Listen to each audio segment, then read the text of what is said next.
وہ ہمارے بزرگ فرماتے ہیں ایک شیخ صاحب تھے اور ان کا ایک خادم تھا، وہ گئے سفر میں تھے تو اچانک نماز کا وقت ہوا، سیٹھ صاحب بیٹھے تھے گاڑی میں، خادم نے کہا حضرت اگر اجازت ہو سیٹھ صاحب اجازت ہو تو نماز میں پڑھتا ہوں،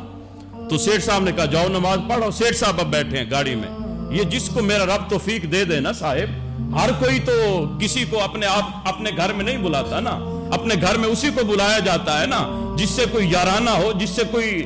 جو ہے دوستی ہو، جس سے کوئی قرب ہو، جس سے آشنائی ہو، اسی کو اپنے گھر بلایا جاتا ہے نا، ہر کسی کو تو ایرے غیرے کو تو نہیں بلایا جاتا نا۔ تو اب وہ خادم جو ہے نماز پڑھنے گیا، سیٹھ صاحب اندر بیٹھے ہیں گاڑی کے اندر، یہاں تک کہ وہ غلام گیا، خادم گیا، اس کو نماز کے اندر مزہ آیا۔ کبھی نماز کے اندر مزہ ہی ایسا آتا ہے کہ انسان کہتا ہے میں ہر وقت یہ نماز ہی پڑھتا لگ جاؤں، میں ہر وقت جو ہے مسجد میں ہی بیٹھا رہوں۔ وہ ایک شاعر نے کہا تھا مجھے ساز دے، مجھے سوز دے، مجھے نیم شب کا نیاز دے،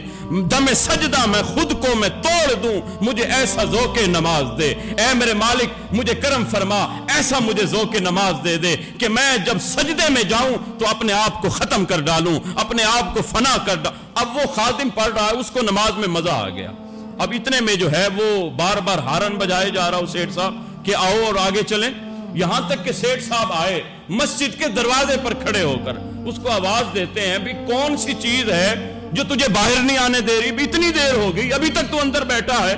تو وہ خادم سیاںا تھا، اللہ نے اس کو زبان دی